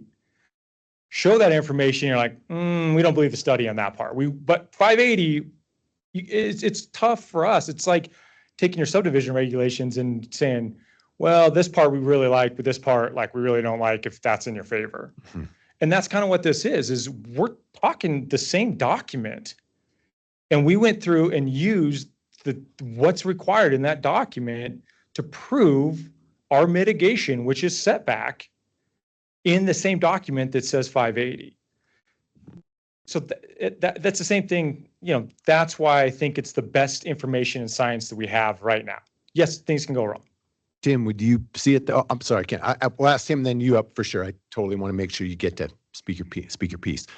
Would you characterize it that way, that we are kind of putting words in your mouth here, kind of cherry picking? We're gonna choose to pay attention to one part of the study, but not choose to pay attention to the other part of the study by focusing on the 580. Is that kind of what you're saying? Yeah. Okay. There's not really a specific mitigation path prescribed in the study itself. This is all like on 1/3 of a page in the CMZ, what we're talking about. And I think Matt would agree that the methodology for determining it was a mature terrace is sound. And Tetra Tech's additional response would be that it would be helpful to have more hydraulic information about how the river works the bank, essentially.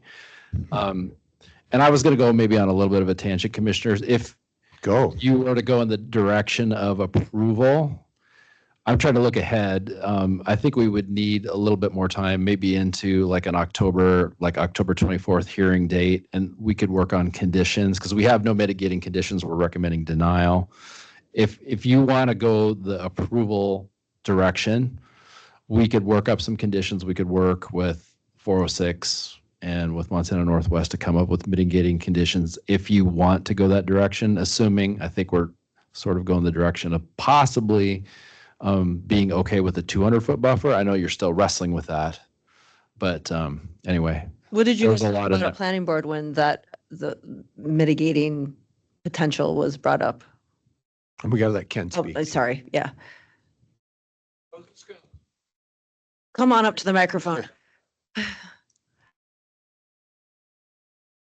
I was just going to remind and echo a little bit of what's being said here is we're doing what the study says we needed to do. The 580 was because they didn't do soils work. They didn't have enough information, so they slapped the broad brush to it. It's no different than a Zone A floodplain. FEMA has those on all of our streams in western Montana. And if we want to do something, we need to go do a flood study, figure out where it really is. The Zone A is a broad brush. And so to me, it's a very similar deal. I just wanted to remind too that our mitigations being offered, first of all, we did the study, we've proven the 200 feet. We got rid of a lot to move back further from the river. The Creightons will waive the right to protest. And it's not a given that that would ever have to be implemented. Like in my entire lifetime, this has been stable. I would expect it to stay that way. That's all. Thank you. I imagine the call for an RSID would come after some sort of disastrous event when people would say, oh my gosh, I nearly lost my house or my neighbors lost their house. You guys got to do something. At that point, there would be I think if we attempted to do it right now, it would be a massive protest because the cost for such a thing would be spectacular. I think it would come on other houses way before this house, way before the subdivision. So again, if you're going to protect one, you really better protect it all because you can't push it downstream. So if that call comes, it will be way before it affects this subdivision. If it ever does, reminder, we're saying it's not going to based on the scientific data that we provided. But if it does, if something is crazy, just like you can't, predict all the wildfires. If something like that happens, there are houses that are further out in the woods or closer to the river that will need to be protected long before any of these ever would. And at that point, you have to do the whole thing.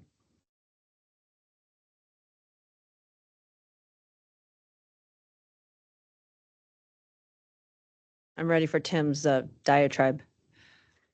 Commissioners, I don't know if I have a diatribe. It's more of a process thing. I mean, before you have the staff and planning board recommendation. I guess, Juanita, you were asking what did planning board deliberate about? I mean, I think one of their concerns, it was one particular planning board member said, it's not a good thing to be planning for mitigation right out of the chute. I think that resonated. Another planning board member was wondering, well, what about, is this a taking? And I think you don't have a right necessarily to a concluded subdivision process. That doesn't constitute a taking. But there was concern, I think, from the majority of planning board members that it would have been nice to have a little bit more river hydraulic specific information. Would be asking a lot of the applicant to do that. It would be going pretty far beyond doing a geotech analysis to confirm this mature terrace issue. It'd be looking at the dynamics of the river as the river cuts into the terrace, or maybe even comparing, like Matt was saying, comparing the erosion rates on the north bank of the Clark Fork to this area right here, and sizing up what are the materials on the north bank versus the materials on the south bank. Can we compare these two things? Do you mean the north bank of the south? No, I mean the north. I think what Matt means is the channel, the north. All the way across Calera. Yeah. Okay. Sorry, I didn't mean to interrupt. Keep going. Or is that? That's pretty much it. I think most of the planning board members would have preferred to have seen a little bit more on, but again, that is definitely asking a lot of this applicant beyond. It's just such a tricky area. It's tricky. Yeah. And I liked your description of it. I go down to this area, not this far west, much more close to the Tower Road area because that's by where I live. And one of the cool things about going down there after the high water from spring recedes is you see the change. It's different every year. Dynamic is the watchword if you're going to describe this area. You're in the young terrace, right? But you're old. Everything the new channels, if that's where they're talking about, that's proving. Oh, you're come up to the. So that historic area is the younger material that we were looking at, that it's not. So that is true. So when you get out in the center, that has been moved so much, it's just loosely put together, and the river just washes it away. And that's the idea behind proving the mature terrace, is saying this has been here for 10,000 years. So at that compaction and that rate, like, that's not going to really move, or it takes a lot more energy to move that section. So, and keep in mind, again, I think you guys keep going back to like planning for mitigation. We're proving this 200 feet. So we're not planning to mitigate anything. We're saying we've gone out and scientifically said this is a safe distance to be from the river, in accordance with the study. So there's not, I know, I forgot to do, I will say in the planning board, I came up really late because I realized where we were going. And I didn't remind them, I thought I should have earlier, that, hey, we're the same study that says 580 is the same study that we're proving, just like I've tried to hammer home here. I didn't do that with the planning board. And I think that got lost sight a little bit of the 200 almost seemed an arbitrary number that we picked, versus saying like, this is what's required and this is what they're saying. So in essence, if you're saying 580, then 200, you should be saying, if we have the information that corroborates that. So you're saying you didn't just pick 200, you guys dug in the soil, found where the mature soils start, and that was 200 feet. No. So the 200 foot is from the experts in the study. That's where that line, I mean, they're saying what the 200 foot, we went out there and said, the data matches what the study says when you can use 200 feet. So that's where the 200 feet comes from. It's just not us picking out. That's, was put there in 2020 when the study was published. So I'm going to try and wrap my mind around the difference between our dueling geotech firms. So Tetra Tech is saying the South Channel could come alive. And if the South Channel comes alive, we don't really know what the soils are there, and it could be more erosive than what exists out there right now. Is that what they're saying? I think we know we have a better idea what the soils are. It's just more the rate of erosion once you activate that southernmost channel. Okay, so if that channel is activated, we don't know how fast things will erode, not based on the soils, but based on how would those soils respond to this new level of kind of pounding from water that didn't used to exist. And you guys are saying, even if that South Channel is full of water, the soils are stable enough that we won't see erosion. Yeah, and then we're still saying, and then on top of that, you're saying what ifs, like this channel has to break through, it has to become the main. That's a lot of has tos and maybes, and then we still have buffers onto that. Yeah, I'm just trying to make sure I understand there.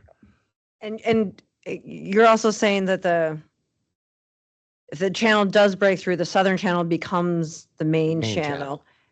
It actually is running parallel to where the development is, whereas where we're seeing the most erosion is where the river is like pounding into it. That's why there's so much. Whereas this one, the river goes into a by corner. And further to the west or south or downstream, whatever, the river is running right into the actually non-mature or less mature that's exactly what Bruce had said. That's why, downstream you had so much erosion, but not in just the little corner.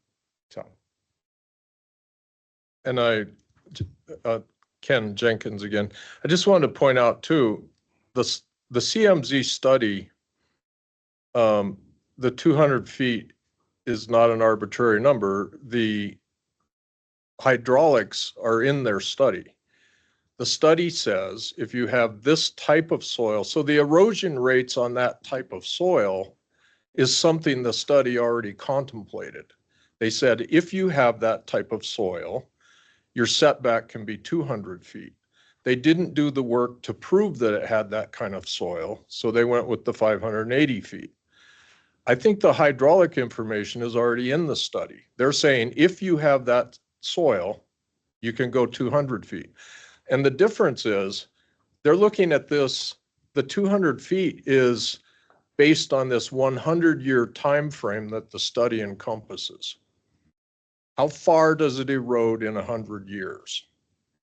Okay. Correct? Yeah, Yeah. correct. And I guess one thing that I want to factor in here, how far would it erode in 100 years if the next 100 years are like the last 100 years?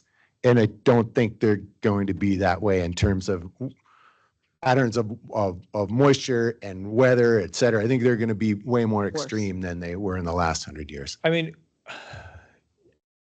we can't predict. I mean, we got 47 years worth of data. I can go back to 1972, and that seems reasonable. It's less than 200 feet. You're going to get to, really similar, about 170. Again, we could do a condition of approval, add another 50 feet. Again, there's 200 feet seems reasonable. We're looking at that 47 years is almost half the time frame of what the study's saying. So I think that seems a pretty reasonable amount of time to look at this. But it's one of those things. There's a lot of what ifs, maybes, could haves. I mean, again, I hearken it back to the same as like a forest fire. You can't. I mean, we're doing the best we can, but you don't know when that's coming, right? But I think by us setting back where we are, the study we've done, that's doing everything you can to mitigate for a forest fire. But at the same time, one might come, down the hill.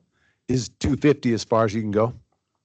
I mean, that's where we could get with Tim and look at like a condition of what that would be. I think we could definitely do 250 for no build. Now we definitely have lots into it because if you're a backyard, but yeah, we could probably definitely do 250 no build. The problem is Walker Drive is in really close to that. So if we're going to connect to Walker Drive, How mangled is Walker Drive to the north? Can you like make a? no, it's like a straight line. So Oh. yeah, I mean, you're going to come into it, but I think that's a big part. 250, I know we could do really easy. But there's that corner and, we're connecting down to Walker, which I think is a good design. I'm sorry. I Yeah, need can we a look at it? visual. Yeah, let me share. Why is my computer freaking out?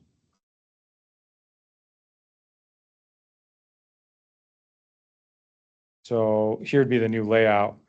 So when you look at, Walker Drive coming in here, we could definitely take this house here and move it like right up on Walker. That would give us plenty of 50 feet. I mean, we're way more than 50. I mean, we're hundreds of feet here. That's probably 75 feet there.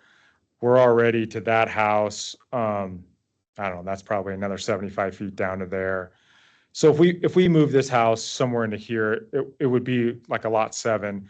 We recognize that's why there's no houses, in any of this stuff here. It's right in the zone right there. Yeah, so that's it. And we did take a lot away. So when we got this study and looked at it, originally this was a 10-lot subdivision, 9 with the utility lot. We literally just deleted a lot in recognition of what that was. But yeah, we could definitely move. And these houses are representations. I mean, these aren't like where they're stakes. So we could put a 250-foot no build zone and be fairly sound, which I think, is a safety factor onto the data that we've currently looked at already. Where's the, oh, go ahead. I was gonna ask where the low point is. Like I'm looking at, it's hard for me to see on this, on the. What's funny? The low point is lot 1. Lot 1 is actually lower in elevation than lot 7 and 6. So it actually has like the bank kind of bumped up right here, and That's what I was trying to see. Where was like kind of the. Yeah, it's actually really flat. I mean, it's really flat, but in essence, I think lot 1's about 2 feet lower than like lot 7 and 6, and then it's just a steep bank right here. So there's no, basically the green is a big steep bank. So that's like a 10 or 12-foot bank, and then right along the river. Okay, thanks. Yeah.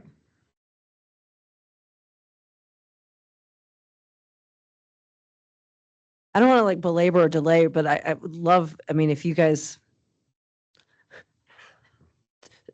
talk about another, but I got to throw out a hard one. Lose lot 7. We can talk to our client about it. because that looks like the most precarious one. If you look at the curve of the river and where the water be pounding, that looks to me like Not saying no, not saying looks yes. like mitigating risk. Yeah. I mean, I think if, yeah, we could definitely talk to our client about it and see. Is that what you think, Ken?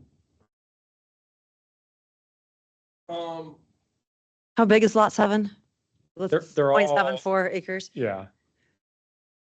They're all right there, 3/4 an acre to acre at the most. If the,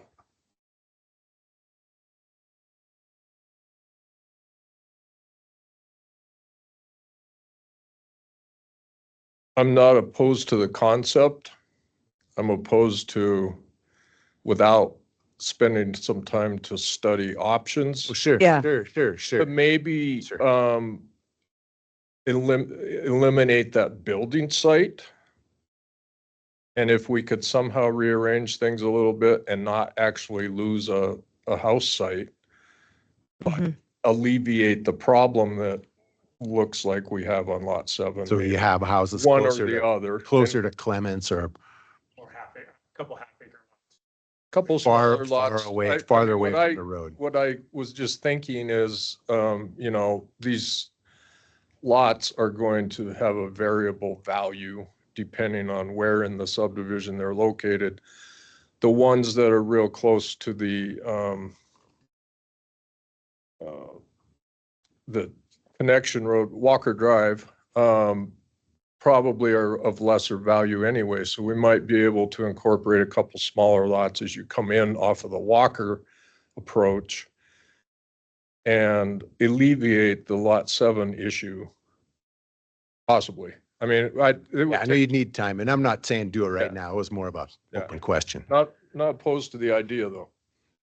So Ken, what, I mean, if you Process-wise, you guys know where we're coming from in terms of mitigating risk, right? So I think that's part. Like- If we can work with Tim, sorry, thanks. I mean, if we can work with Tim on some conditions and kind of agree, again, I think we're at 200 feet, but if the mitigating risk sets us back another 50, 75 feet, we look at what that really is and where that's at, we're happy to. It's just when you're truly at 580, which I think we all agree is too much, you're pretty much the whole piece of property. I mean, it sounds like the question on the 580 is what is the effect on these soils if the South Channel is alive? And you would say, well, that's an if, and it's never happened before, and who knows? But we don't really know unless we were to do a hydraulic study, which is what Tim was pointing out is too much to ask. So we're not going to ask. But we do have to imagine, well, what if that does happen? And if that does happen, how could we mitigate risk by design right now so we don't build in anticipation of mitigation, which is what our critics would surely call for. And then when we say, oh, we need $10 million of tax money to fix this house, protect this house, and people say, well, why in the heck do you let them build houses there anyway? So let's not put us in that position. Yeah. I'll remind you, you will have that with other houses that are already there. The difference is we didn't say yes to those. True, but And that's a big difference. It's a fix one, fix all, but yeah, absolutely, we can work. We are not on account for those houses. Yeah. We would be accountable to these houses. Okay, yeah, let us, I mean, if we can set back, and work with Tim to see what he feels comfortable with, but, I know 50 feet is really easy for us. Rather than just thinking feet right now, I'm thinking, where's the erosion going to happen at this juncture? It's right here. Right? Yeah, I mean, it's right here. So if we leave that as all open space, that's the. Yeah, these other areas where they're kind of, the river's running straight, it's sort of parallel. We're not seeing mad erosion there. Yeah. So the feet kind of don't matter so much as the geometry. Yeah, no, I get it. So if we focus more over in this area and definitely leave a lot of distance here, I think that's true. I mean, the erosion is happening. This is the spot that's eroding, this corner.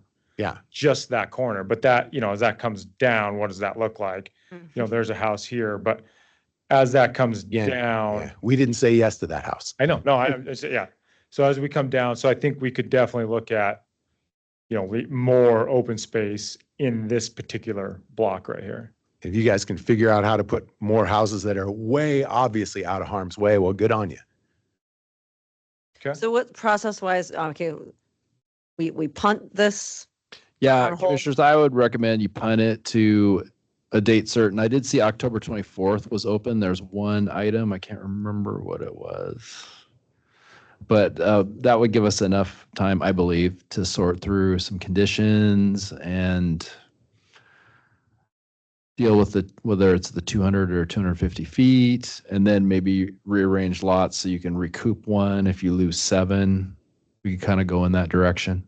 And again, at least to me, that the feet isn't as important as avoiding where we I see agree. the erosion. And then that was why I tried to have that, I think I did it down here. But this is showing, that's the active area. So, and if we can use this as the study, right? This is where I said, here, from this line up, 12 feet happened. This is the erosion. So maybe if we can use almost this and talk more about this particular line and then stay away from the higher erosion area and then Yep. design more out here. Yep. Okay. And you're not putting us in a really bad spot. I like it. Okay. No, I get it. I get it. Okay. What do you think? Yeah, I'm just, no, I'm thinking this is good. We're making progress in a fruitful manner.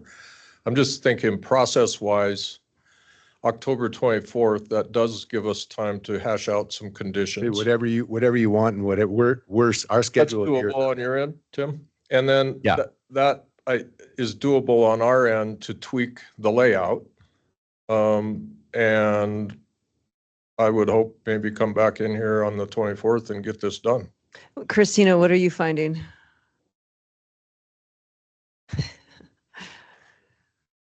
Thanks to your patience, guys. What's another month and a half? Oh, James, You have to be retiring, explain. James is up, We has a have it. question. James. Yeah, hi. Comments. I just wanted to have a quick revisit. I've been listening to everyone's commentary and whatnot. I know a lot of the conversation has revolved around cutting of the riverbank, and I was wondering if I could just share my screen real briefly. Sure. I think Christina's working, or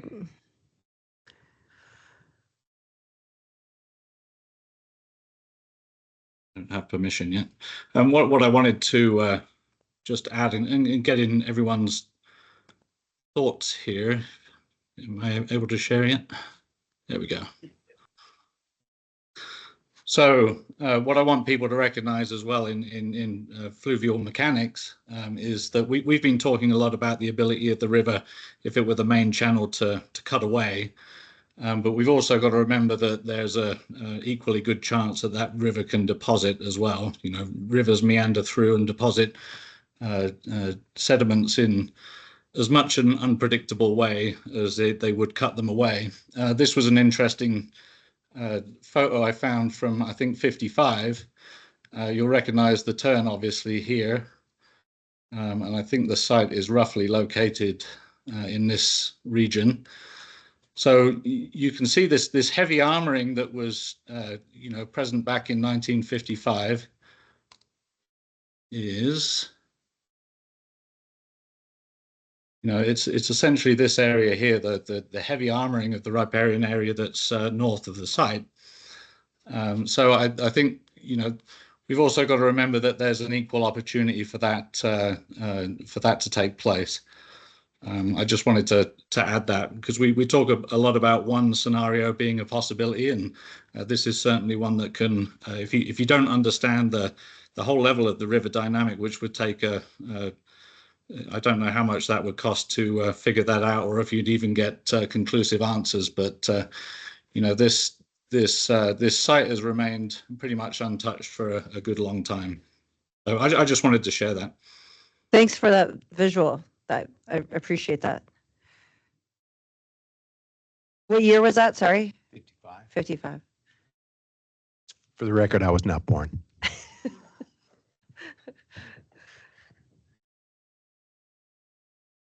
Okay. Oh, Peggy. Peggy.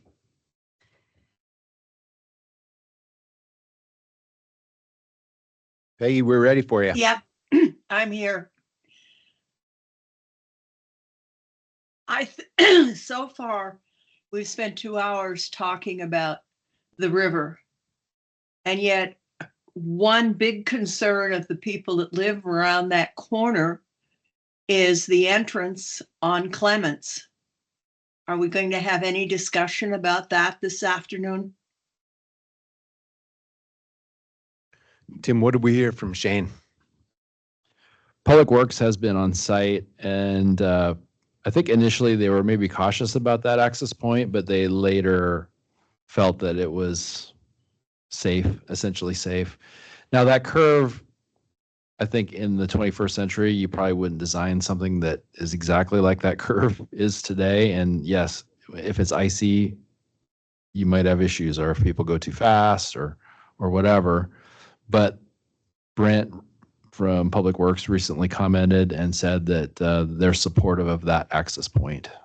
So they support the variance that essentially allows it looks like a cul-de-sac now. We're kind of bending it in the direction Going to of end a up through being connection. a loop, Right. with Walker and I can't remember what's the name. Clements. No. Right, it's What? just No. going- What's the? Yeah, I did. Okay. Sorry. Thanks. So Walker is just essentially being extended to Clements, correct? Like It's gonna. there's no, And I would love to see some type of speed mitigation. Mitigation's a watchword of the day. So people, because I live out there. I mean, I don't even know how many times I've seen tracks going off the road into a fence, and it's not a good spot. We wouldn't design it as it is now. Peggy, did you have something specific you wanted to share? Well, Public Works certainly has a right to their opinion, but at the same time, I've listened, and there have been a lot of people that live on that corner that are very concerned about their lives and their property, as well as kids going to and from school as they come along the pathway there. So I don't know how to get that back on the table is what I'm saying, is that I think we're focused totally right now on the river, which is critical. But I think the entrance onto Clements is critical also. And so far that has not really been discussed. I totally agree with Thank you, you. Peggy, that something needs to be done on this road. And we did have an open house, man, it was probably 6 months ago, with the idea of doing a complete street on 3rd Street, which would shrink lane sizes, constrict traffic, and kind of necessarily slow down speeds. And the public wasn't into it. If we had gotten a response, I'm like, yeah, let's go down that road, we would have gone down that road, having to look for grant money to make it happen. But that's what we do with all major infrastructure projects. They're all too expensive to be paid for with local resources. But the response we got from the neighborhood was no change, which was unfortunate. I was personally really hoping to see that area redone, but maybe things have to get a little worse first. Well, I think the discussion at that meeting, at which I was also in attendance, was more focused on 3rd to the corner.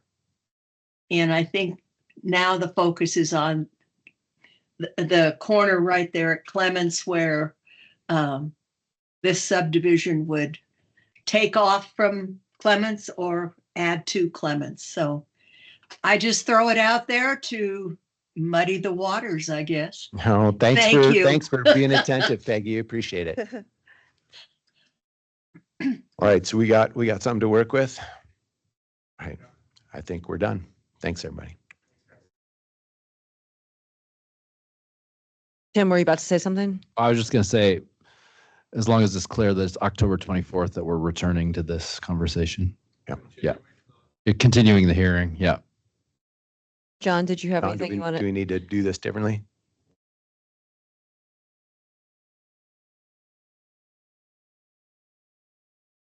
Okay, thank you, Brian. And Ken.